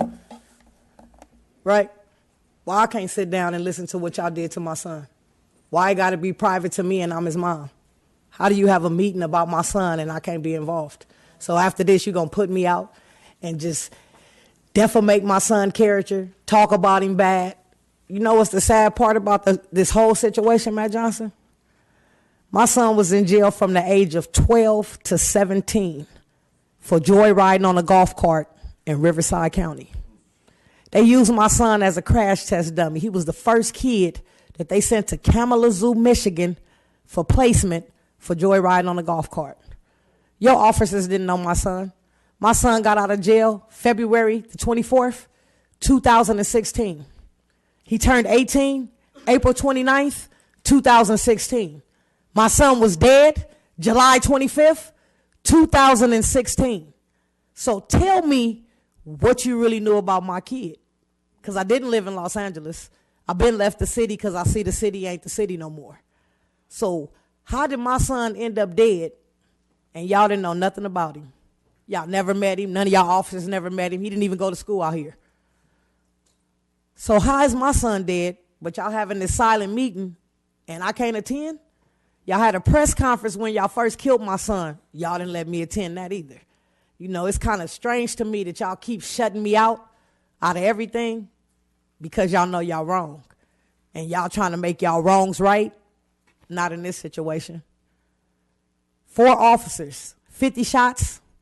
My son took 25. They let my son bleed out. They kicked him. They spit on him. And when they flipped him over, they said, fuck. We don't even know if this our suspect. Wow. Wow. And I'm just supposed to be happy and just smile, and I'm not happy. Because y'all are a bunch of liars. I can't understand, Matt Johnson, how you would really let them have a meeting about my child and not let me be here so I can hear it and see it for myself. What you got to hide? I want to know what is there to hide. Y'all don't want me here, so what is there to hide? What are y'all going to talk about that I'm not going to know nothing about because y'all haven't told me nothing? All this stuff you talking about, phone calls, I don't want to hear that. I do not want to hear that. It wasn't no problem for y'all to serve me with a subpoena when I came down here to fight for my son. So last week when I came here, y'all could have gave me some paperwork. No, but that would have been like too much right, huh? Y'all don't do stuff right on this panel. Y'all do everything wrong. And y'all go home and just live y'all regular life and all this blood is on the street. And y'all don't care. That little girl that got raped, y'all don't care about that. That shit gonna be pushed right up under the rug like everything else. Guess why? Wasn't your niece. Wasn't your daughter. Why should you care? That's sad. That's really sad how y'all operate. Then y'all let the corporate of all the bullshit walk up out of here. And y'all all still sit there with a dumb look on y'all face. Y'all should be looking dumb because y'all dumb as hell. All these kids is dying. Now y'all raping kids. What is going to be next? What is it? I mean, what is going to be next? What is it going to take for some action to happen? Because this right here is not action. This ain't satisfaction. This disgrace. None of y'all have no type of integrity. None. This lady came up here and said y'all giving out $4 million and y'all just signing it. Oh, just sign it. That $4 million can be to kill you, and you don't even know it because you just stamping it. You ain't even reading it. You ain't getting no kind of clarification, no kind of understanding of what's going on, because guess what? Y'all don't care. Y'all do not care. All y'all care about is, at the end of that 2 weeks, my paycheck better be in the mail. But what about us parents that's losing our kids, though? What about that? Do y'all even care about that? Do it ever even touch your heart that, like, wow, I work here and these kids is dying on a daily and I'm still coming to work telling people your time is up? Your time is up. My time was up July 25th, 2016, Matt Johnson, when they killed my son for running. But you're going to have a silent meeting today about my child and I can't be involved? I can't sit here and listen to the bullshit y'all going to say? I want to see the officers that's finna get these awards for killing my son. But yet y'all tried to put me in jail for what reason? For fighting for my kid? And then, Cynthia, you just lost me all the way. They wrote a letter on me and you come back, oh, I'd just like to apologize for what they said. Girl, they talking about you like a dog. It was because of me, the officers that got killed in Palm Springs and Lancaster. I didn't know them people. Oh, we hacklers when we come here. Oh, and Cynthia McLean Hill, she doesn't leave when the rest of the board leave. She just sits there. You should have left too, because you ain't real. Who you helped? Who have you helped? Why you shaking your head? Who have you helped since you've been here? Because you've been here for over 8 months and you ain't helped nobody. You helping them destroy us. You should be proud of yourself. You should really be proud of yourself for the non-job that you're doing, sweetie. It's sad. Do you understand that we are losing our kids? Do our kids' life even, do it mean anything to you guys? They killing us, they raping us, and y'all coming here like this. You don't know what to say? You lost for words? You should be. All this blood out on these streets and y'all cool with it? You cool with it, right, Cynthia? Oh, but I'm for the people. What people? The people you sitting with? Because you ain't for us. All the stuff you told me you was going to do, you did none of it. You did none of it, sweetie. You lied to me. And I put my trust in you because I'm a firm believer of you a man of your word. You feel me? But you just a woman of words. You feel me? It's like you like a Scrabble board. Your words is just scrabbled everywhere. All I asked you to do was keep it real. You feel me? You couldn't even do that for me. You a sister like me. You on the panel. What are you here for? To just be a piece? Because you know how they do it in the job force. They have to put a black there to make it look like it's good. So that's what you're here for, to make it look like it's good. Because Matt Johnson, he sold his soul for a Tootsie Roll years ago. Ms. Simpson, you feel me? And now you finna follow him and sell your soul. I just want to know, do y'all care about these kids dying? Do y'all really care? Because y'all showed that y'all don't. That's just like if it was your child, Miss Hill. I would be like, oh, Miss Hill, you need to be here because we having a meeting about your child. But y'all going to have a silent meeting without the parent? So basically that wasn't my kid, right? Ms. Simpson, you're welcome to wait here while we I don't want to wait. I want to sit here and listen. Why I can't listen, Matt Johnson? That's state law. Could you show me that law? Because y'all don't follow none of the guidelines or the laws or the regulations of the police department. Y'all make y'all own rules and regulations as y'all go. Where is the law book for law enforcement agency? Because I have never seen it. And if it is one, how many of your officers follow it? So I'm going to ask you again, Matt Johnson, why I can't sit here and listen to y'all criminalize my son that y'all didn't know? Why I can't? Why you can't break the laws this one time? You've been breaking them forever. Break it one time for me. Can you break it one time for me and let me sit here and hear what you got to say about my son? No, ma'am, I cannot. Why not? But if you wait here when... Okay, so you want me to wait outside while y'all do all the talking? I can't hear. Can I get an earpiece or something so I can hear what's going on? You can wait right here, and we will, when we are done deliberating, we will come back and report on our findings. Oh, so y'all going in there to deliberate? And the report will be... A redacted copy of the report will be public, the chief's report. Okay, I'm going to ask you again. So y'all going in there to do y'all little mediation? Could I come in there while y'all do y'all mediation? Y'all called me in there before when y'all wanted to see what videos I had. So why I can't come in there and see about what y'all talking about my kid? And for you to say public, what's public? I don't have a police report yet, an autopsy report. Next month it'll be a year, so what's public? Please tell me what's public, because the games that you playing is chess, not checkers. See, that's the thing right there. Y'all like to play checkers too much. This is not checkers. This is chess. My son is dead, Matt Johnson. Do you understand that? So why I can't go in there with y'all and listen to what y'all finna say about my kid? I deserve that since y'all had the press conference and didn't let me in. So why I can't hear what y'all finna say about my dead child? I don't want to hear it in the media. I want to hear what y'all saying out y'all mouth. Not what the newspaper gonna put. I want to hear what was actually said. Can I get an earpiece or something? Can you call me on my phone and put it on speaker and let me hear everything y'all saying? I'm really serious because I just feel like this is the worst thing that you could do to any human being. I can understand why you would want to hear, but under state law, these are confidential personnel matters. How's it confidential when it's my kid, sir? Ma'am. And what is the law? What is the law that says it's your child, but you can't hear what they saying about your kid? Y'all already took his tongue, his organs. He wasn't a donor. He was 18 years old. He never had an ID. So why can't I hear what y'all saying about my kid? I carried him 9 months, not you, Matt Johnson. That is my son. So thank you. We're now going to move on. Okay, but can I hear what y'all got to say? That's what I'm asking you. I don't care about your laws because you don't follow none of your laws. After we're done deliberating, you will Okay, and who are you deliberating with? Can I know that? The 4 commissioners that are here today. Okay, and what 4 is those? What 4 commissioners are those? The 4 that are up here on the Okay, dais. which 4? You can't name them so I can know?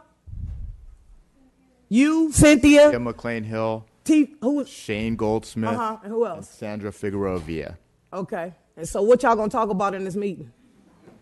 I just want to know because I'm really serious. You laughing, but I'm so serious, Matt, because my son is dead. And I don't think it's fair. I will tell you. Okay. First, we will get a report from the Force Investigation Division, which are the detectives that investigated the incident. You talking about Jackie Lacey office? No, it is the LAPD FID Division, Force Investigation Division. They will give us a. Okay, so how did you get a report of this and I still haven't got one? Because it is a confidential personal matter. Oh, it's confidential. So what is my son? He's confidential too? We will see whatever video there is to see. No, Chief Beck said y'all didn't have no body cam no more, but they had body cam in the beginning because the victims of crime came to my cousin's house and he did a run through and he was shooting and he said that the body cam, the police camera, nor did they report match. None of the 3 coincide. He said that my son couldn't have been shooting at the police because he would have shot himself. He's not Clint Eastwood.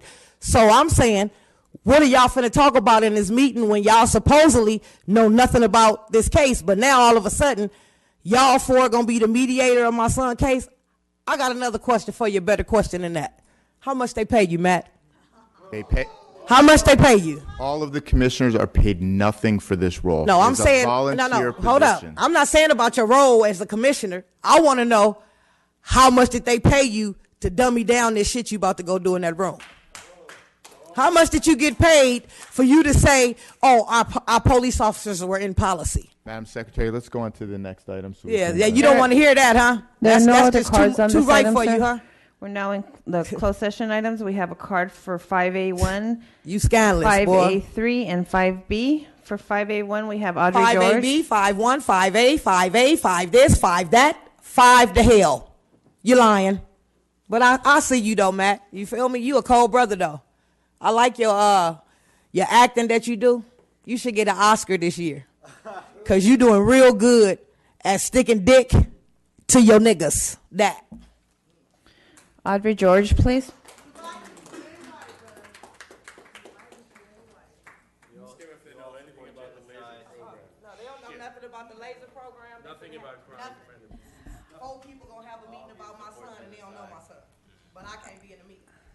An unjust law should never be followed. I would like to know if the commissioners believe that it's a just law, that the mother of Richard Risher, Lisa Simpson, should not be allowed to hear you deliberate about discipline for these officers and whether it was in policy. Richard was a teenager, a black teenager, a suspect, never will have a day in court. I would like to think that this could be his day in court, that he will be heard in your deliberations, that you will be thinking about him, running away in terror. Let that be his day in court. Give him a chance. This is the wave of the future. Richard was targeted because of predictive policing that said that anyone hanging out in Nickerson Gardens was a suspect and therefore valid target for the police. He was killed because of the laser program that would take individual pieces of him that have nothing to do with his essence and put out probably a chronic offender bulletin that's like a wanted poster, so that police had free rein to look for him in particular and shoot him down. Let this be his day in court. Those cops that the cop that shot him was not in fear for his life. Richard was running away, shot in the back. Let this be his day in court, and think about what it means to shoot a black teenager in the back. 5A3, we have Chet Hayes.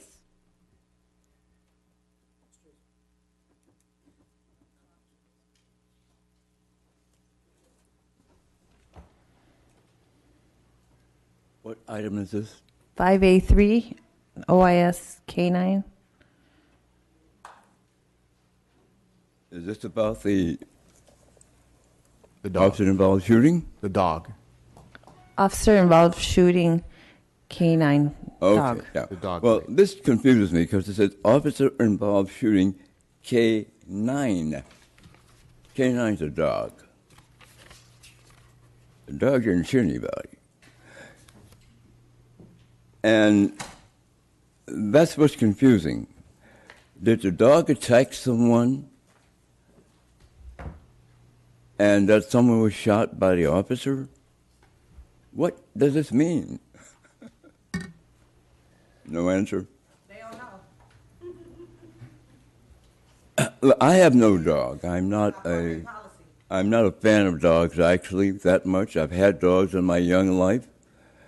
But every week we have a dog on the agenda of some kind. This is the most unusual representation of a dog I've seen so far. It's confusing me. I got no response. But eventually, as I've warned you before, lots of people are concerned about animal welfare, animal well-being, and I hope they get involved with this kind of thing. If I see another dog on this agenda, I'm going to reprimand the people who protect dogs. Because this is unsightly to see this many instances where you have these dogs on the agenda on closed session items.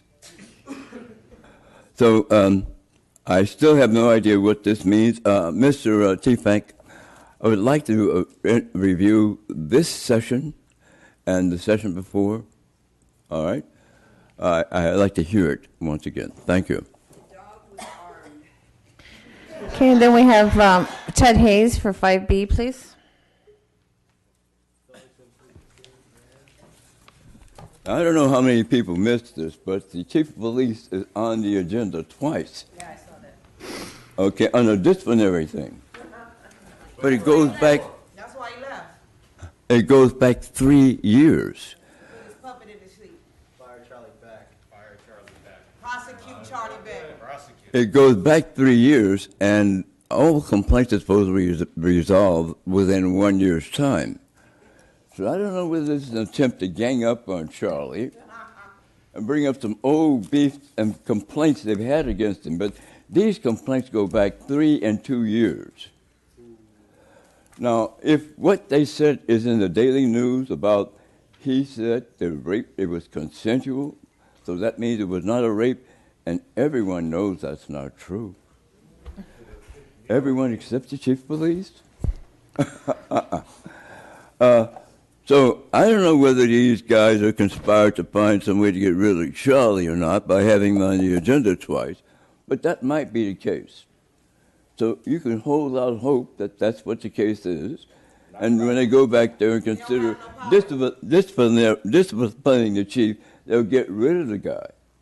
But if he said, if he claimed that 15-year-old considers it to rape, he deserves to be fired. And take it to the mirror. If they don't fire him, the mirror will. They're working with him. There are no other public comment cards The Board of Police Commissioners will now recess into closed session to discuss item numbers 5A and 5B in accordance with Government Code 54957.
The Board of Police Commissioners has concluded its work in closed session. We are back in open session.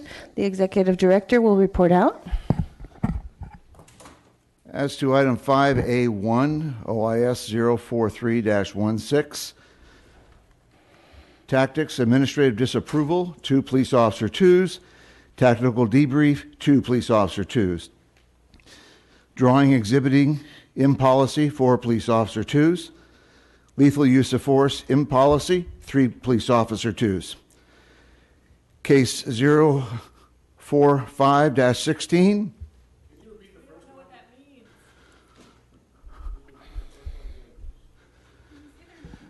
I cannot say their names. Their names are confidential. You can say the name of the involved Of the involved party? I'll start over again. Okay.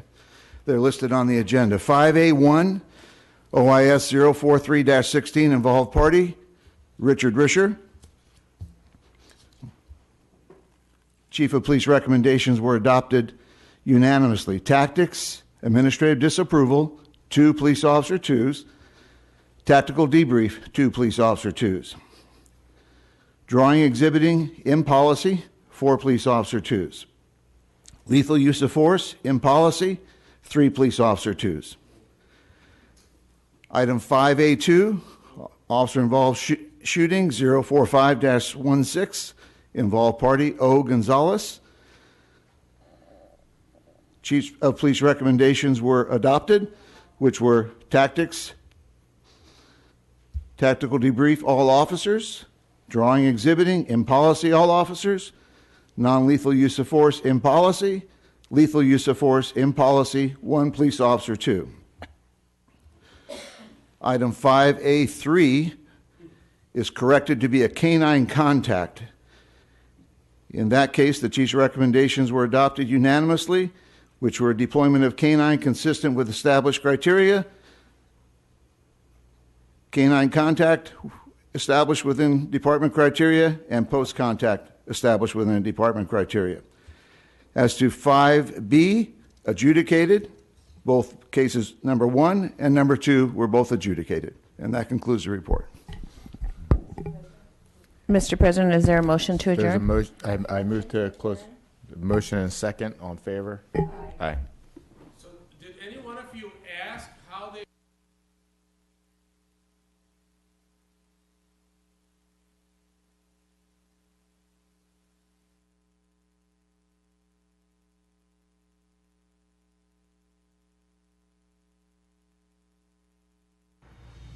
Excellent. Cut, print, we're moving on. Hi, I'm Shane Woodson on the set of Cain and Abel here in Hollywood. You're watching LA City View, Channel 35. Our city, our channel. Okay, I need my actors back on set, back in position.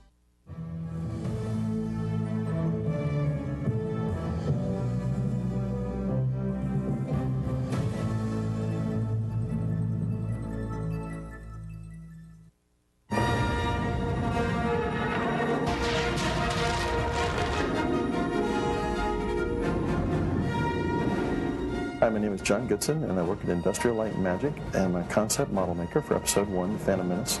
I build things like this. The way that we make things like this look so real, a lot of it